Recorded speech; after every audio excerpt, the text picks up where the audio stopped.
Good morning, guys. All right, just real quick, I want to go over the homework that we have and make sure you send all the homework. I'm going to put a list of what is due so far. I'm going to put all of that up on the Facebook page. So make sure if you haven't already sent it to me, go ahead and send it to me. So first, I want to know what your BMR or your RMR, your basal metabolic rate or your resting metabolic rate was. Just send it to me again. It's going to be different because the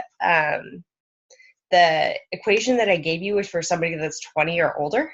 So it's going to be a little bit different, but it at least gives you an idea. And for your workout last week, how many calories did you calculate that you burned during your workout? And then I want you to compare the two. So you're going to add that to your BMR or your RMR. So when you add that to your BMR and your RMR, and think about the foods that you're going to need to help you exercise better. So number one, you're going to need enough foods to fuel you through the workout, and then which foods, depending on your workout, will help you exercise better, perform better. So send me those. And this week, we're going to talk about a lot. We're going to talk about meal planning, grocery shopping, and food labels. So there's a whole lot to talk about, especially because there's a lot of changes that are happening this year with the food labels. So it'll be something that we really need to go over. And you may have noticed that food labels are changing already. You may have not, and that's okay. But they're really going to start changing by July. So we're going to talk about what changes are coming with those. But first, we're going to talk about meal planning. Why do we even bother? Meal planning is definitely something that you can help out with to help save time. It helps your parents not stress out. It helps you not stress out because you know what you're going to be eating. It helps your parents budget better. And if you learn how to meal plan early, it will help you budget better. You'll eat less fast food, and you'll actually know what's going into your body, which is important. Especially since you guys are active, you need to know what's going into your body so it can fuel it as best it can. And how can you help with meal planning? So there are tons of ways you can help with meal planning that any way is going to be extremely helpful. Definitely ask your parents, whoever makes your meals, ask them how you can help. You can come up with a theme night like Taco Tuesday or Meatless Monday, or even, let's see, there's all kinds of good ones you can come up with. You can come up with great themes. Be flexible with the meals. Even if it's something that you might not like, try it. You may actually like it more than you thought you did. And even if you didn't, maybe make adjustments. Don't be difficult with your food. No whining. No whining. And trying new things. So even if there's something on your plate that you have never seen before in your entire life, that's a good thing. Go try it. And it's a good thing to pick stuff out at the grocery store too that we'll talk about. Go pick something out that you've never seen before. If you've never had a jicama, go pick out a jicama and eat it. Peel it first because that peel is terrible. But go find a vegetable or fruit or something that you've never had before and then try that for, add that to your meal plan. Using your schedule is also very important. I can use each of you as an example for this one. So if Marie has to go to work early in the morning, she's going to have a real hard time making a whole big breakfast before she goes to work. So she's going to need to plan accordingly and either make something in advance, make some kind of breakfast sandwich, or something that she can get really easily when she's running over to work.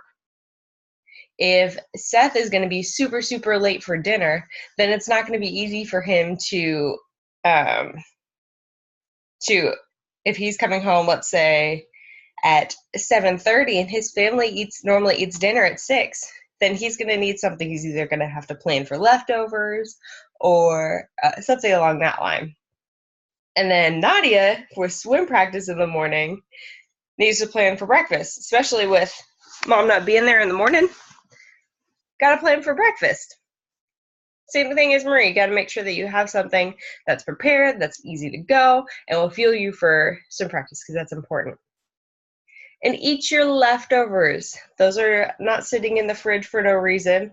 If they're leftovers, you can always make something out of it or just heat it up as it is. That's a great way to help meal plan because it helps clean out the fridge and it helps cut out a meal that you have to actually plan. And then make a list of things that you actually want. If your parents ask you, what do you want to eat this week? I don't know is not an acceptable answer. Make a list of what you want. If you want a certain thing for breakfast, put it on the list. If you want to try something for lunch, put it on the list. Make a list for them because that makes life so much easier. How do you help with grocery shopping? Well, we got to put it on, or we got to match up our meal plan to our grocery list. So that'll be really, really important. That's part of making your list. Make your list to help grocery shop. If you have meals that you want, figure out what's in those meals and how to make them so that you can go to the grocery store and pick it out. The big one with grocery shopping, if I hear, and I will ask your parents, if I hear about any of y'all whining at the grocery store, I will come after you and I will take points off your class. No whining at the grocery store. There's all kinds of other ways you can help. Whining is not helpful. Tracking costs is a huge way to help, and it also is really good for you guys. Number one, it's a math class. And two, it helps you figure out what you're paying for, what everybody's looking at, so that at some point, I assume everybody is going to move out on their own someday at some point. You're going to know what you're looking at, and you're going to know what things cost, because that really does help. It also helps your parents so that you can track the costs as you're going through the grocery store, and you know what you're spending at the end. And use your list. Help them make that list from your meal plan. Take all of the ingredients that you're going to need to make those meals and use them at the grocery store. That is extremely helpful in helping them use the list and keeping everybody on track. And then stay on the edges of the store, unless you need something specific in the middle. Staying around the edges of the store, because what's on the edges? Meat, produce. That's pretty much it. And then if you need something in the very, very middle, you can come grab it individually. But generally, as long as you're sticking to the edges of the store, you'll have a much easier time. And then the big one that your parents will absolutely love, help prep and put things away. So if vegetables come home, isn't it a lot easier to grab prepared vegetables or fruit than it is to look in the fridge, see that there's a whole bunch of whole ones, and then decide not to eat it because it's not prepared? Just prepare when you get home. Help your parents cut them up. Help portion things out. Put things in Tupperware. Whatever you can do to help put things away and prep it, because that will make your life easier and make their lives easier. Okay, so this is the big one that we're going to talk about because this one's going to take a decent amount of time. Food labels. We're going to talk about partly the food labels on the front of the box and partly the food labels on the back of the box. I want to talk about the front of the box because the important part, does anything on the front of the box have to be real? Does it have to be true? It's kind of a trick question because you think the answer is going to be no. Actually, yes, there are certain claims that on the front of the box that have to be true. Not all of them. So if it's part of the name, let's say that it says organic, but it is part of the name. Most companies stop doing this, but they would have, I'm just going to use them as an example, even though they are organic. Stonyfield Organics, even though it is, because it is part of the name, it does not technically have to be organic. So there are a couple ones that are regulated and do have to be watched, but not everything. So watch the front of the box, watch what it says, because it doesn't necessarily have to be true. A lot of companies are getting away from that because they are getting in trouble, or they were getting in trouble for false advertising. But it is important to remember that just because they can get in trouble doesn't mean it's not going to be on there. So the claims that we're going to look at on the front of the box are the ones that are going to be true, and they actually do mean something, like low fat and fat free. That actually means it has either 3 grams of fat or less than 0.5 grams of fat per serving. So 3 grams of fat or less is low fat, and less than 0.5 grams of fat per serving is fat free. Now this I want to talk about because it's per serving. So fat free doesn't actually mean it doesn't have any fat in it. It just means less than 0.5 grams of fat per serving. Can you make the serving sizes smaller? Yes. You can make a can of soda 3 servings. just to make it fit, because the 0.5 counts for a lot of things that are free. So sugar-free, less than 0.5 grams of fat per serving. Or less than 0.5 grams of sugar per serving. Trans fat-free, also going to be less than 0.5 grams of trans fat per serving. So that I want you to remember, that free does not necessarily mean it doesn't have anything in it. Low sodium is 140 milligrams or less per 100 grams of food. So kind of along the same lines, but they regulate that a little bit more because they put people with high blood pressure on low sodium diets, and it can really interact with their medication.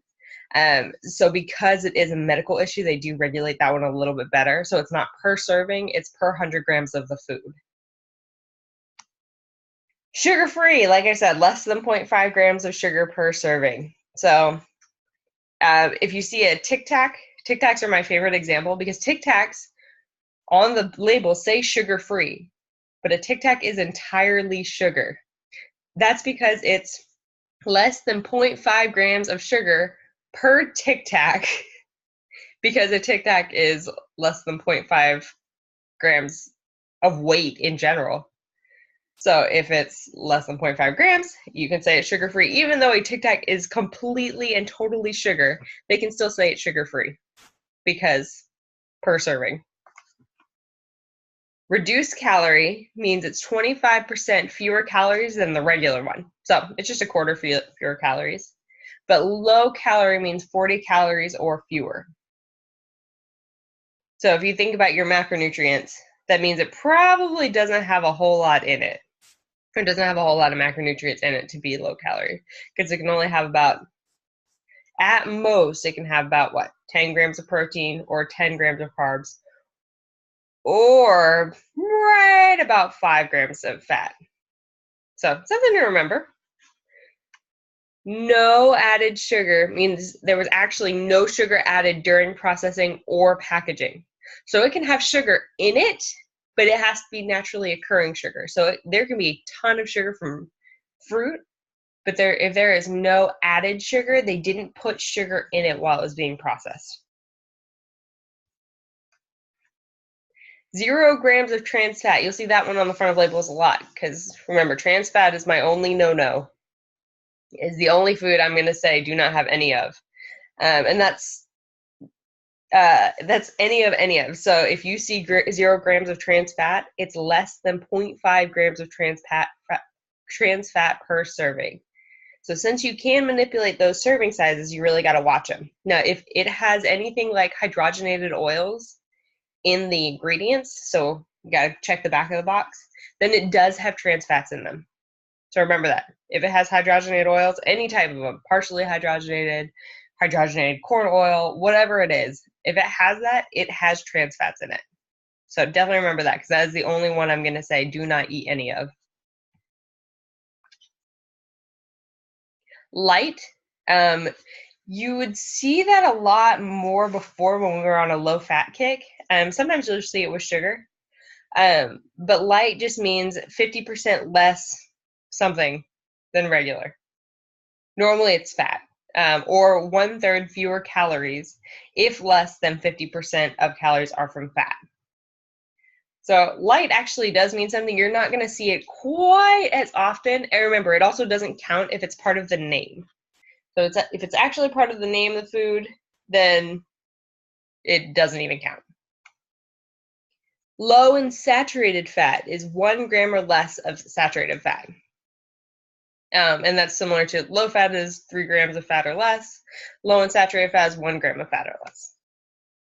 High fiber is 20% or more of the daily value for fiber. Now, the daily value does range based on how old you are, if you're a man or a woman, and it actually is going to change this year. So there is a range for fiber, but it just means 20% more of the daily value, typically for adult men. Typically. Sometimes they will go for women if it's a food that is targeted for women. Not always. And then the fiber for men and women is fairly close, but it just has 20% or more of the daily value. Now, a good source of fiber is 10 to 19% of the daily value for fiber. And that just means it's a decent amount of it. I mean, if you really think about it, you still have to have between 5 and 10 of those products to actually get your whole even daily value, which is pretty low for fiber, to get your whole source of fiber, but it's there and it at least gives you an idea of how much fiber is in it. Fortified with, enriched with, or added just means it has 10% or more of the daily value with the regular. So normally you'll see, for example, with milk, you'll see fortified with vitamin D. A lot of times you'll see it with vitamins and minerals, especially the ones enriched with iron. All kinds of things can be added. So you'll see those a lot on fruit snacks are a big one. Kids food or kids snacks, especially heavily processed kids snacks, are a big one. Now, keep this in mind. It doesn't necessarily mean, so with that, a lot of the vitamins get taken out in the processing. So you have to remember, they may have just been added back in. And the synthetic forms don't necessarily work as well as the forms that would have already been in the food. So just because it has that vitamin in it or added to it doesn't mean it's going to work all that well. So just something to remember. All right. Now, these are things you have to find on a food label. They have to put them down there. Because they are changing it this year and they're changing it very soon, keep this in mind, but don't get too stuck on it. So the macronutrients they have to have on food labels are carbohydrates, and they have to have the fiber and sugar content. Fats, and they have to have saturated, unsaturated, cholesterol, and trans fats. Now, something to remember, it can also say cholesterol free if it has less than 0.5 grams of cholesterol per serving. Does that matter? We talked a little bit about cholesterol a couple weeks ago. Which one's worse, cholesterol or trans fat? Definitely trans fat. Cholesterol, just because you eat cholesterol doesn't mean it gets put in your body the same way. So just because you eat cholesterol doesn't mean it gets stuck on your arteries. Trans fats do. They get processed so that they cause a lot of inflammation. They'll add plaque to your arteries. You don't want them. So trans fats are definitely worse than cholesterol. And protein. They just have to have protein on the label. Now, there are some vitamins and minerals that they also have on the label, and these are the ones you don't want to get too stuck on because they are about to change. Sodium, and these are for people who have hypertension or high blood pressure. And those are just to keep track because you can't have too much sodium with some of the medications. Vitamin A and vitamin C, those actually got very popular. So those are going to be some of the ones that are going to change, and calcium and iron. So they pick those because those were the ones that a lot of people, vitamin C, because people go very gung-ho for vitamin C. They really, really like it because if you notice when people are sick, they will take extreme amounts of vitamin C. And if you remember, vitamin C is a water-soluble vitamin. So if you take too much, it's just going to go straight through you. People get very, very excited about vitamin C. The plus side of that one is if you've ever noticed on fruit snacks, the label can say like 300% daily value of vitamin C. Because that one sounds exciting, that's part of the reason they use vitamin C on a food label, because it's so exciting, and it is in everything, and it's in everything in decently high amounts. So that's part of the reason they use it. Calcium and iron, just because those are two that people can be deficient in. They're normally related to medical issues. Calcium can, if you don't have enough, it can lead to osteoporosis, or if you don't have enough iron, it can lead to anemia. So if those are ones that some people have to watch. But again, the vitamins and minerals are going to change with the new food labels. So when you're looking at a food label, I gave you a couple of them. This looks like way too much, and most people are just going to turn it back around and say, forget it, I'm not even going to look at it, whatever. So I gave you one of a Coke bottle, and actually I just realized that there's a little cat behind it, and that's adorable. And this one I like because it gives you, so they didn't used to do this, and this will be part of the different regulations that are going to come out this year. This one's not exactly right, but it gives you an idea. It gives you the standard serving. So if you notice, a bottle of Coke is, the standard serving is 2.5 There are 2.5 standard servings in a bottle. Most people, when they drink a whole bottle, yeah. So they have to start putting the amount in the package on it. So the reasonable serving size. So if you notice, like we talked about, the macronutrients that are on there, the fat, since it doesn't have, you'll see on the bottom, it says not a significant source of calories from fat, saturated fat, trans fat, cholesterol, dietary fiber, vitamin A, vitamin C, calcium, or iron. So you'll notice that those are not on the food label. That's why, because they put a disclaimer on the bottom that said there's really none of it in there. But if you look at the one next to it, this one actually has the total fat, saturated fat, trans fats. It has the cholesterol on it. It'll have your carbohydrates and your protein. And then the sodium's actually hidden in here. It's not normally with the other micronutrients. And I don't fully understand why, but that's where they decided to put it. Sodium is with the macronutrients. And then the micronutrients are underneath. So vitamins A, even though it didn't have any, they went ahead and put it on there, even though it's 0% of the daily value.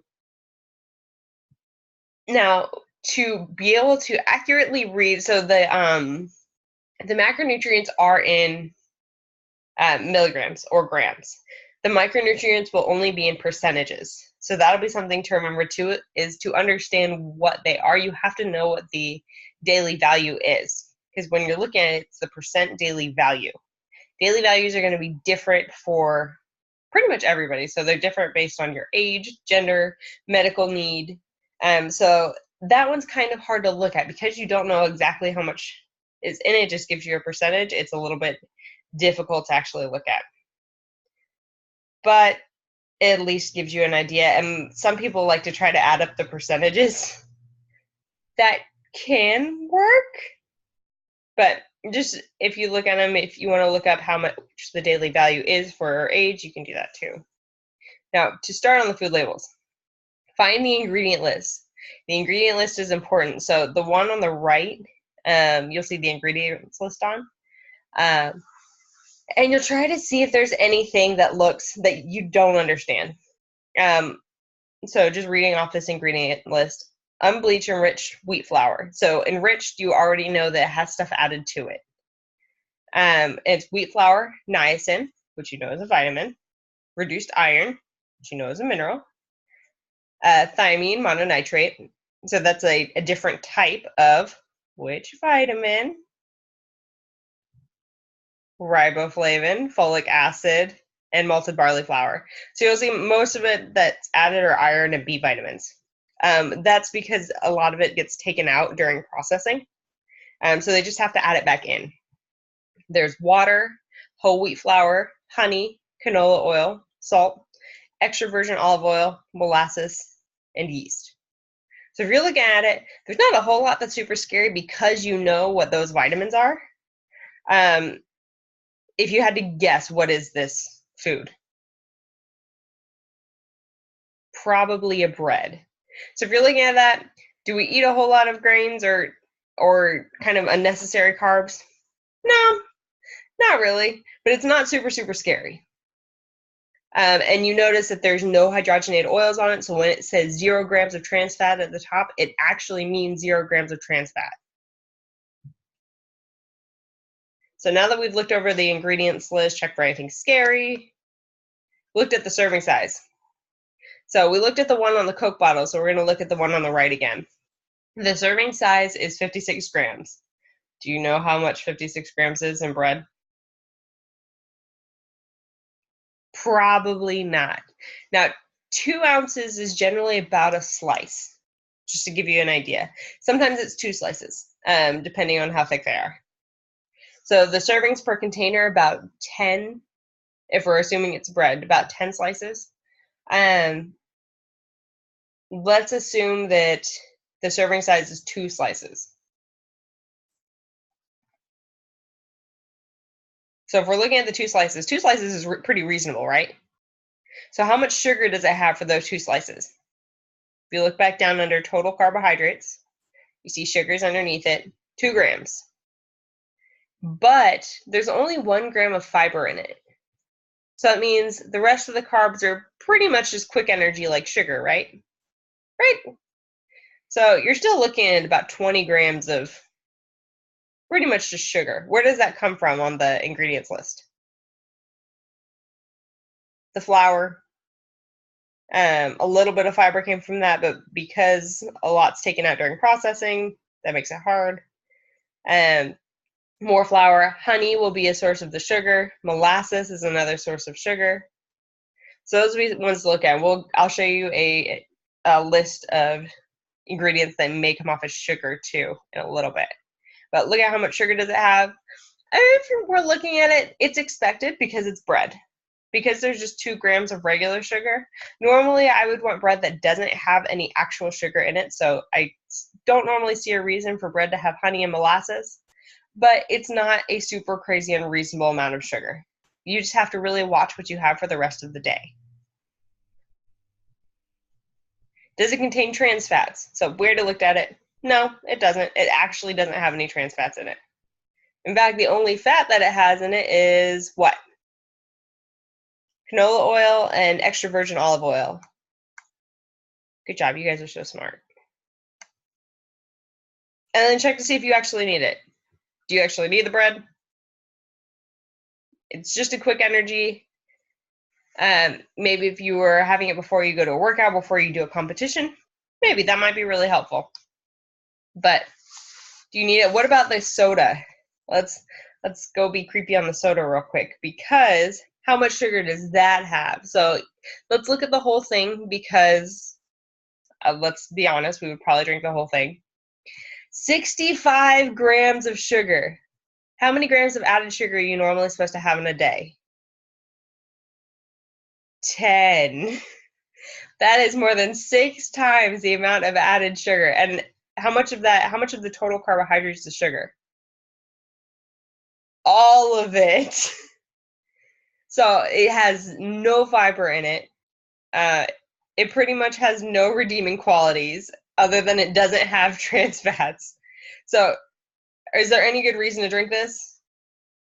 No. We can't even see the ingredients list, and we can generally assume there's no real reason to drink a Coke.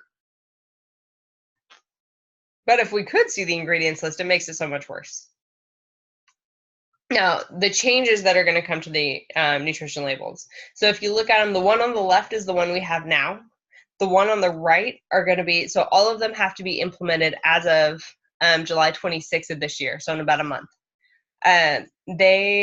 A lot of companies have already started doing it, and you can really see it by the big calorie count on there. They took out calories from fat because we, I guess, learned recently that fat is not as scary as we were making it out to be. They also make the serving size bigger. And they take out, so we noticed on the other page too, that there were, you see the calories from total fat, calories from cholesterol, calories from sodium, or how much you need at that point. They took that off too, and just told you to assume, because this is not super helpful and nobody really used that chart. It's really not helpful anyway, because it's assuming a 2,000 calorie diet, and very few of us are actually on just a 2,000 calorie diet. So they took that off. And notice the changes in the vitamins and minerals too. So the real changes that they made: added sugar, which again shouldn't be more than 10% of your diet, is specified now. So if you see under total carbohydrate and under total sugars, it says 12 grams of total sugar and 10 grams of added sugar. So the added sugar was added in during processing or packaging. The total sugar, so there are 10 grams of added sugar and then 2 grams of sugar that was just naturally occurring in that food. And that one's very helpful, just so you know which is which. So you know how much sugar was added. That's very, very helpful with things like fruit snacks or kid snacks, because there's a lot of added sugar, which may not necessarily click that it's added sugar. It may just look like it's naturally occurring sugar, but it's not. Now, vitamin D and potassium are now required. Potassium, partly because of the blood pressure medication. And vitamin D. Vitamin D is a hard one, because where do you get most of your vitamin D? The sun. However, a lot of people are deficient, so you do have to get some of your vitamin D in food. So I like the way that's going. I'm a little confused about why they put that in there. But vitamin A and C won't be required anymore. Why? Because nobody is deficient in vitamin A and vitamin C. You are going to get enough of them as long as you're eating a decent varied diet. So you don't need it. You don't need to know they're on there. They were more just buzzword types things, especially considering they're antioxidants. Calcium and iron will still be required because they're important and they're medically necessary for some people to be able to track. Again, they remove the calories from fat at the top, since fats are not as scary. They also changed the daily values for sodium, fiber, and vitamin D. They changed those in 2015. They're just now making their way over to the food labels. So the daily values changed, and they normally will change every 5 to 10 years. The 2015 guidelines actually changed quite a bit more than they have in the past. So they may be ones to look at if you're very, very interested. Maybe we'll make that extra credit. Realistic serving sizes are also required now. So you can't manipulate serving sizes to make it fit. Make the trans fats fit and stay under 0 grams, or make the sugar fit and make it sugar-free. So that's why serving sizes for cans went from 3 to 1. And serving sizes for other food, let's say a bag of chips, went from 2 to 1, because realistically you were going to eat the entire snack size bag of chips in one sitting. That's not out of the ordinary. So you'll be able to see a little bit better what is more realistic, because some people, we talked about what you need to look for. Serving size is a big one. Some people completely skip that altogether, and since they're just looking at what's in the food or what's in that serving size, they're skipping over the important parts. So now it has to be more realistic because so many people do skip over them. This one's a big one because it makes it harder to manipulate what we're doing. So when we're looking at trans fats, it makes it a lot harder to manipulate that. So you'll be able to see the trans fats too. So the one thing I do wish they would take away is being able to be labeled as no sugar, trans fats, whatever, or sugar-free if it's less than 0.5 grams per serving. I wish they would take that away, and I wish it had been taken away this year, but maybe in the next 5 years. Oop. I got to talking and forgot to go through my PowerPoint. Like I said, serving sizes changed. You have to be more realistic. They added a section for added sugar. Vitamin D and potassium are now required instead of vitamin A and C. No more calories from fat because they really didn't matter that much. And they updated the daily values. Now, what's the important part of all of this? Nutrition labels are guidelines. They're not an end-all be-all.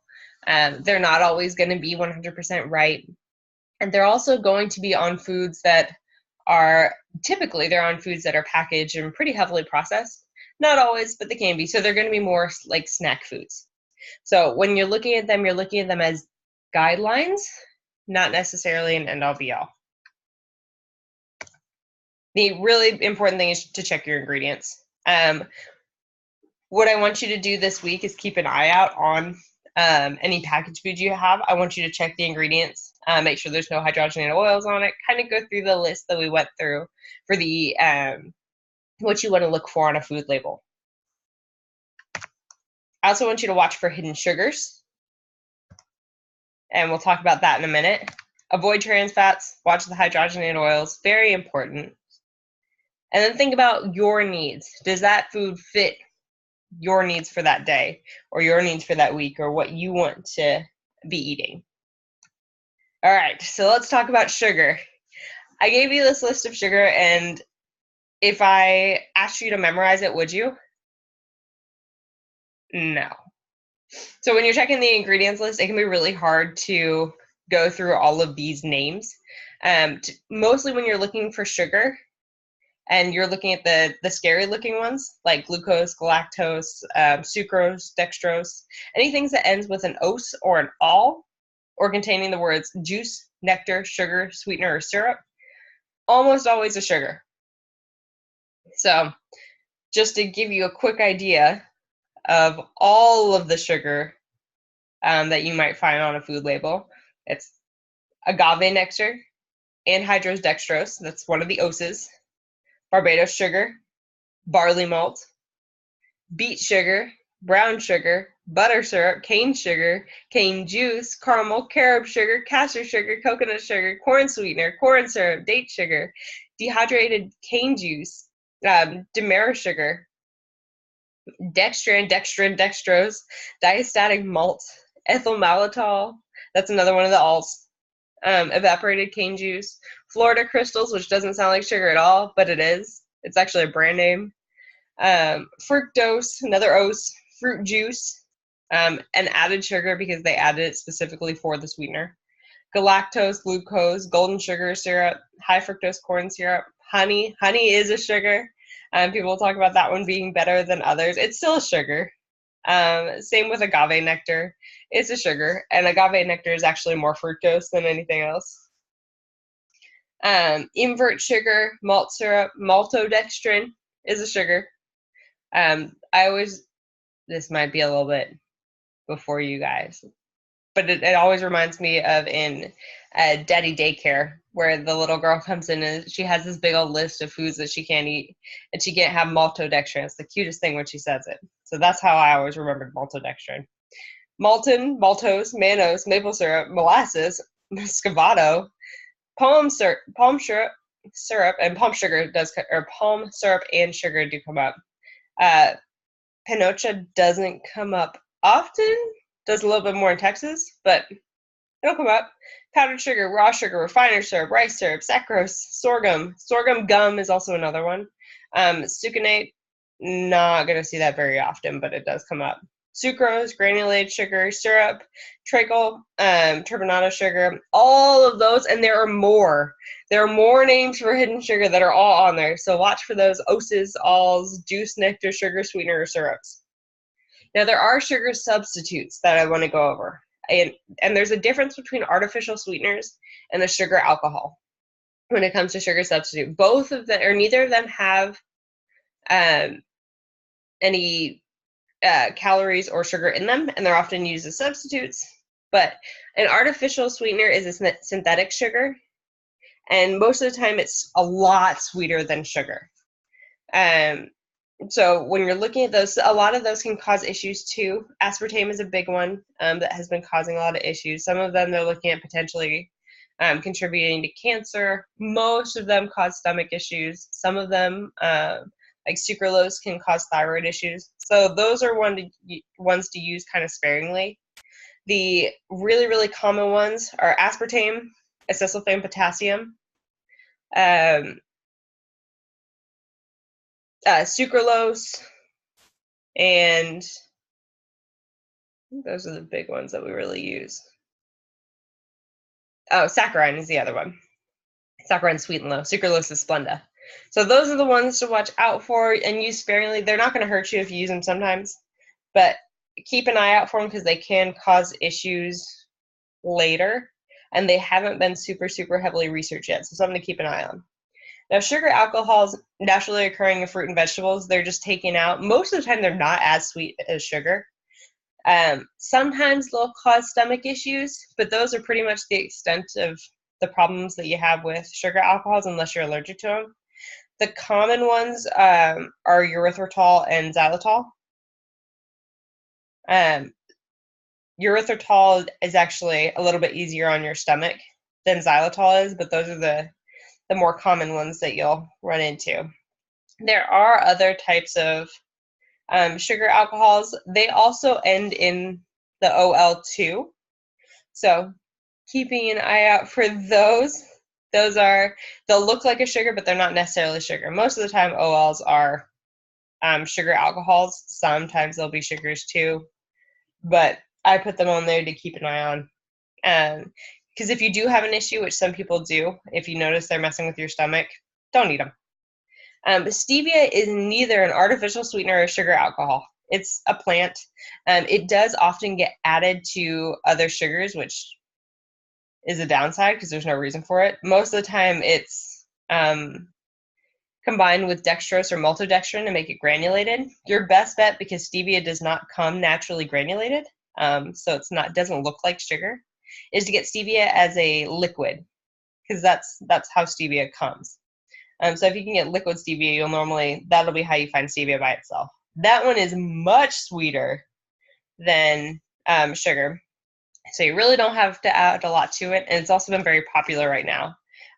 There is some evidence that it can help with blood sugar and to stabilize blood sugar in diabetics. So we're really liking that one, and we haven't really found any negative side effects to go with it. All right. So for this week, what's the one food you shouldn't eat any of? I talked about it only like a million times today. Trans fats. What's one thing you can help with when you're meal planning? So I want you to go back and think about it. That's one I want you to send me. What's one thing you can help with when you're meal planning? And this will be an easy one, because this will be the one you can ask your parents for. So the only one you can ask their help answering your questions. There's two of them. What's one thing you can help with when you're grocery shopping? So ask the main grocery shopper and meal planner in your house what you can help with. And I want one thing that you can help with for each of those. What is one guideline on the front of a packaged food box? So I want you to send that to me too. And the first thing you should check on a food label. So write those down, send them to me, and I will add them to the Facebook page so that you have a list of what to send me. Now, this is your homework. Look at a food label this week. So I want you to pick one, take a picture of it, and tell me if it's an old or an updated one, how many ingredients there are there any hidden sugars, are there any trans fats, and does that food work for your needs? The second thing I want you to do is explain how to read a nutrition label to one person. That's it. Just explain to them how to read it.